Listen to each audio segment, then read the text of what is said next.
The discovery. In the heart of the wilderness, nestled deep within the dense forest, stood a magnificent cave.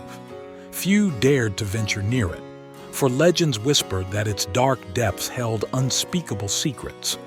But on this fateful day, a man named Samuel Bristol, an avid hiker with an insatiable zest for adventure, brushed aside the warnings and set foot on the path leading to the cave's entrance. Equipped with a sturdy backpack and a thrill for the unknown, Samuel treaded cautiously, his eyes wide with anticipation. He had a heart full of dreams, yearning for something extraordinary to fill his otherwise ordinary existence. As he stepped into the cave, a gust of cool air greeted him. The faint echoes of dripping water and muffled animal calls echoed through the tunnels. Samuel's flashlight splashed beams of light onto the walls, illuminating the minerals glistening in the rock formations. With each step, the cave seemed to whisper secrets to him, beckoning him further in. And then, just as he was about to give up hope, he stumbled upon an odd-looking stone embedded within the cave wall. Curiosity overtook Samuel, and he carefully pried the stone loose. To his astonishment, a pulsating portal lay hidden beneath. It glimmered with an otherworldly luminescence, promising untold wonders on the other side. Without a second thought, Samuel leapt through the portal, his body free, falling through a cascade of swirling colors. The sensation was both exhilarating and terrifying, his heart pounding in his chest. And then, with a sudden impact, he found himself sprawled upon unfamiliar ground, the new world. As Samuel pushed himself up from the ground, he took in his surroundings. Before him stretched a land unlike any he had ever seen. Towering trees swayed gently in a gentle breeze, their vibrant foliage casting an ethereal glow. The air was sweet with the fragrances of exotic blossoms, and even the tiniest creatures seemed to hum with vibrant life. Samuel stood awestruck, his mouth agape, as he realized he had stumbled upon a world untouched by human eyes. As he progressed further, he discovered creatures he could barely fathom, a leaf-winged flying creatures that soaring overhead, a lumbering quill-back herbivore browsing on flora, and even a clan of magnificent cat-like tigers playfully scampering across his path. It was as if he had stepped into a fantastical realm that existed solely in legends and dreams. However, his wonderment was short-lived, as he soon discovered that he was not the only newcomer to this realm. In the distance, a thunderous rumble encroached upon his solitude, growing louder and more ferocious with each passing moment. Samuel's eyes widened with trepidation as a band of bandits riding menacing dinosaurs raced towards him. The hunt was on. This could be the end for this unlucky traveler. His heart pounding, Samuel sprinted across the alien landscape, his life now a precarious dance between survival and capture. The bandits' cries pierced the air, driving the dinosaurs to run even faster with hungering roars, their thunderous strides shaking the very ground beneath them.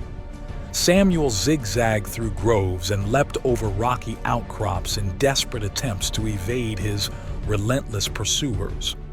Miraculously, he managed to weave through the wilderness, using decoys and false tracks, which he had learned in scouts back home. After he had lost the bandits, a hidden haven emerged, a village of creatures known as the Felidaians. They were stunned to see him. These fascinating feline-like beings welcomed him with open arms, providing him refuge from both bandits and dinosaurs. Their leader, a wise elder named Lumina, explained that this realm, known as Ethralia, was home to numerous civilizations and bountiful treasures. Inspired by the stories he heard, Samuel embarked on a quest to find a way back home. The leader of the village offered to send some escorts with Samuel, as the raiders still lurked outside the haven, aided by a group of courageous Felidaian warriors. Together they traversed boundless landscapes, delving into ancient ruins and deciphering cryptic puzzles which hinted at the location of the artifact that could send him home, that was left behind by a vanished civilization. Along the way, they encountered fantastical civilizations, each with their own quirks and customs. Samuel made notes in his journal of his adventures meeting these otherworldly folks, always wondering if the next place would uncover the treasure. As Samuel's journey continued, he eventually stumbled upon a hidden library in the depths of an abandoned temple. Within its dusty halls, he uncovered a tale of an ancient artifact imbued with unimaginable power. Treasure sought after by all, its powers rumored to open portals between worlds. Armed with this new knowledge and a rough drawing of the exact location of this powerful relic, the group set a new course, one with hope and excitement. As they tried to navigate the rough, unforgiving landscape, Samuel noticed trees and foliage moving and rustling behind them.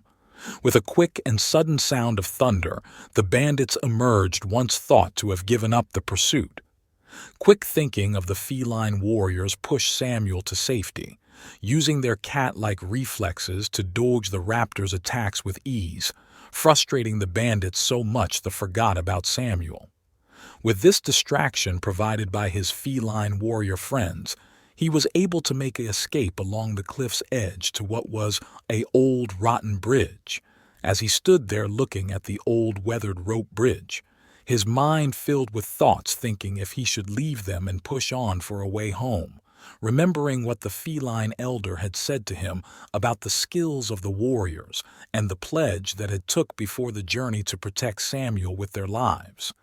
He raced across the old rope bridge, with each footstep creaking loudly and the feeling of it breaking at any moment. Samuel made it, with a jelly legs and lungs that felt like lead. He pushed on. Not long after leaving the bridge, he finally came across a cave that was familiar but different. He went inside, and to his amazement, jewels and treasure lined the walls. Looking at the rough sketch he had took of the relic from the library earlier, he searched the cave with gusto, making sure every inch was checked. Almost giving up, a slight glint caught his eye. Under an unusually small rock, he quickly moved the rock, discovering the relic. As his hand moved toward the object, a blinding flash engulfed the cave, and Samuel woke to find that he was lying on the cave floor, the one he had entered before all this had began. His thoughts and memories, a daze and then a flash of finding the relic of power to open portals between worlds. He quickly looked down at his hands, and they were empty. After some time, he gathered him, self-thinking, was all this a dream? Had I fallen and hit my head? Still dazed, Samuel left the cave and started the 6HR hike back to his car. Halfway back, he had to stop for a drink break. Feeling better and more himself, he took a seat on a comfy-looking rock, drinking from his water bottle. Samuel felt something in his pocket. It was heavy. Thinking, what could this be? Moved his hand deep into the pocket, and to his surprise, it was a coin. Not any ordinary coin. It had beautiful symbols and unfamiliar writing.